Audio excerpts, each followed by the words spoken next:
Hello everyone, welcome to Easy English. I am Robert Easy, your instructor today.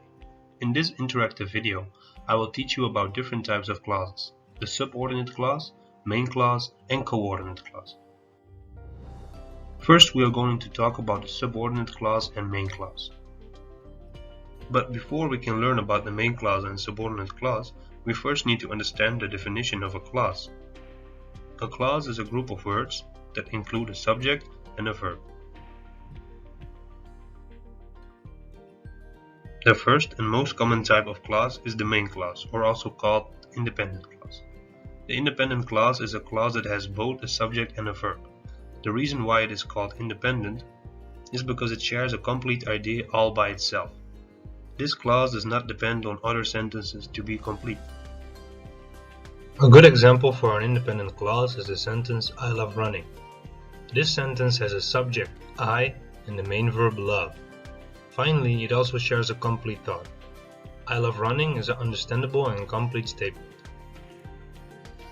On the other hand, we have the subordinate clause, or also called dependent clause. This clause also has both a subject and a verb, but in contrast to the independent clause, this one does not share a complete idea. It needs to be combined with other clauses, and therefore it is a dependent clause. If you combine these two clauses, you will create a complex sentence. The main clause can be seen as the king, because it determines the main idea of the complex sentence. Then the subordinate clause can be seen as a knight, working for the king. There are special parts of the complex sentence that serve as a connector between the independent and dependent clause. There are two types of these connectors: subordinating conjunctions and relative pronouns. The relative pronouns can be used to refer to the subordinate clauses. There are 9 types of them. Who is used when we refer to people. Whom is used to refer to the object of a verb or preposition. Which refers to objects or animals. That is used when we refer to people, animals, and things. Whose is used when we refer to belonging or association with a person. Where is used to refer to places. When is used to refer to time. And why is used to refer to a reason. And then the last one, what is used to refer to things. Now we move on to the second type of connector, the subordinating conjunctions. I categorize them in 4 types that are associated with their functions. The first are conjunctions that show contrast between two ideas: although, even though, and though. The second type set a condition: if, unless, when, whenever, even if, and as long as. The third type of subordinating conjunction shows significance of time or place: after, before, since, whenever, while, and until. And the last type is subordinating conjunctions that give a reason: as, because, since, in order that, so that. I will give you some examples. She is only 2 years old. Does this sound like a complete idea? Yes, it does. It also has both a subject and a verb, so it is an independent clause. But what happens if we add although, which shows contrast? Does that sentence still sound complete? Of course it does not. This is because we turned the independent clause into a dependent clause by adding although. We need more information to complete the idea of this sentence. So we will add the independent clause, she has a very large vocabulary. Now let's take a look at another example. Who you're talking about. What type of clause is this? It's a dependent clause, right? So if we want to make a complex sentence, what do we need to add? We need an independent clause. So we add the independent clause, I don't know. In this sentence, we used who to refer to someone. In the last example, she screamed and she saw the dead body. They are both independent clauses, right? So if we want to connect these clauses, what should we use as a connector? We should add the subordinating conjunction when, which shows significance of time. Hereby we create a complex sentence with the subordinate conjunction when. So to remind you again, there are 2 types of clauses, the independent and the dependent clause. Both independent and dependent have a subject and a verb, but an independent clause shares a complete idea, while a dependent clause needs more information to complete the idea. And finally, when the dependent and independent clause are combined, we use a subordinating conjunction or relative pronoun as a connector in order to create a complex sentence. Let's practice together to test yourself and see if you understand the lesson. Construct the most possible and logical sentence from the given words. Add other words such as determiners, possessives, articles, conjunctions, or prepositions if this seems necessary to you.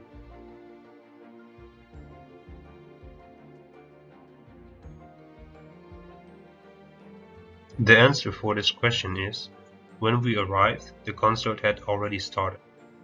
For this question, I gave you the tips to make a clause in past tense and to set a condition. So we use the connector when to set a condition, and thereby we connect the subordinate clause with the independent clause. The concert had already started.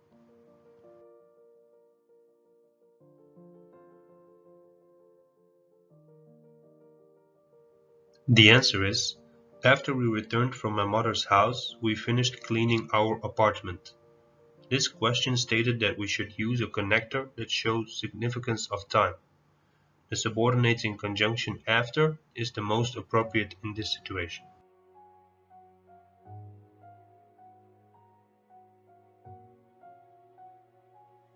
I am going to be very proud of you if you pass the test.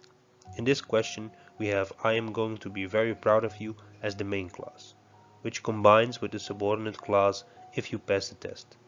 We set the condition and make the combination complete by adding the subordinating conjunction if.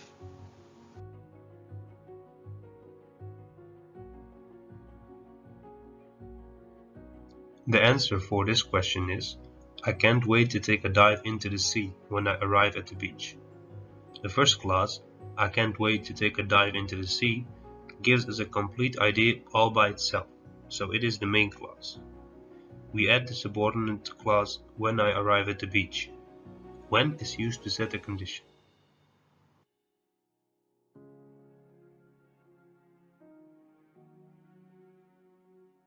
While my baby is sleeping, I will cook dinner is the answer for this question.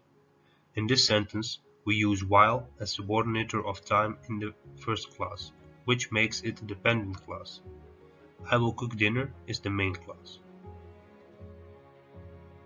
Now we will move on to the second topic for this video, the coordinate clauses.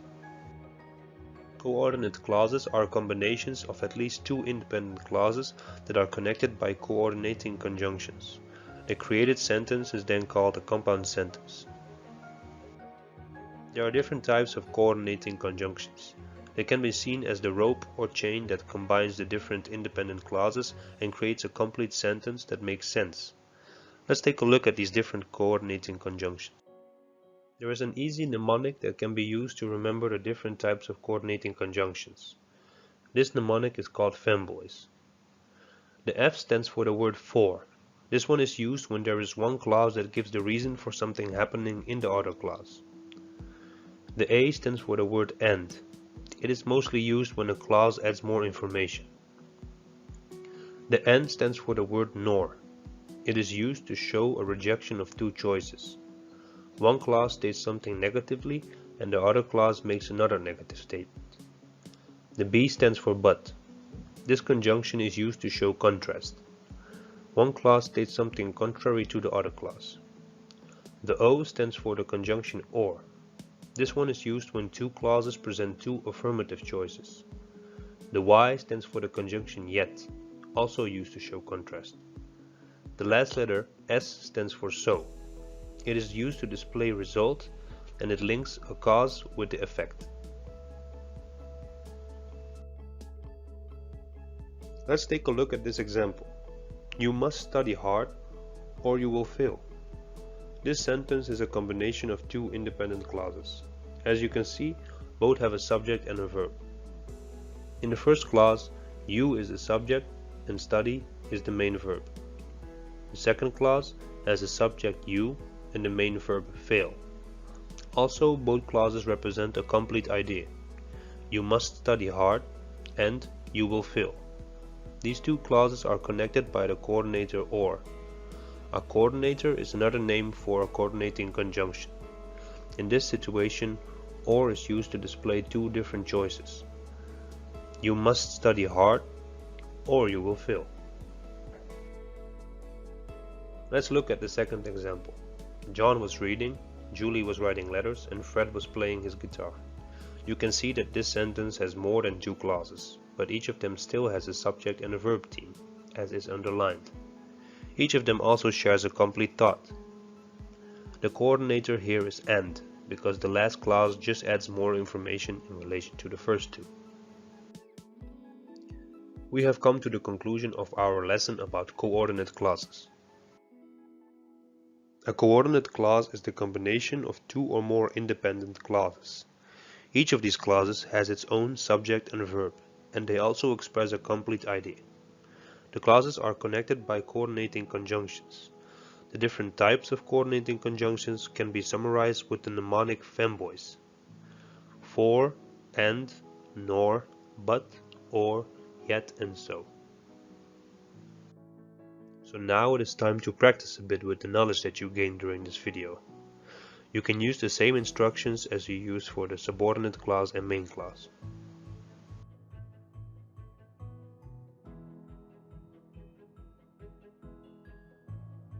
So the most logical way to construct this sentence is: Jolie is a talented girl, but she is lazy.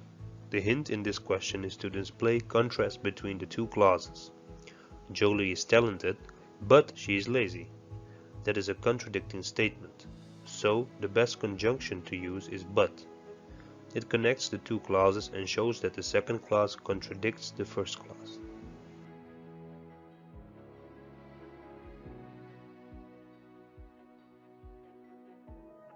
The answer is: John is intelligent, for he focuses on his study. The reason that he is intelligent is because he focuses on his study. So we choose to use the conjunction that gives reason, for. This conjunction functions like the word because.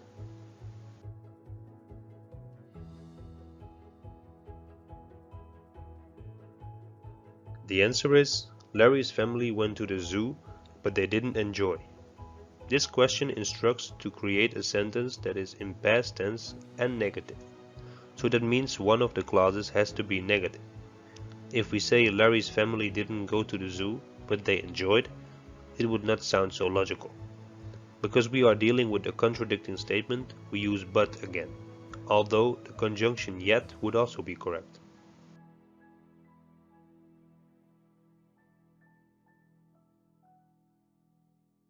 So in this question you were supposed to make 3 correct clauses and connect them together.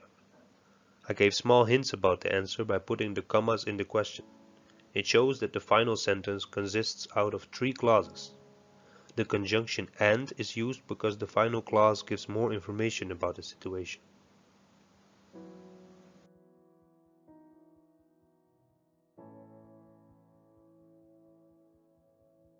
This question is a bit tricky, therefore I gave you the hint that the sentence must contain a choice.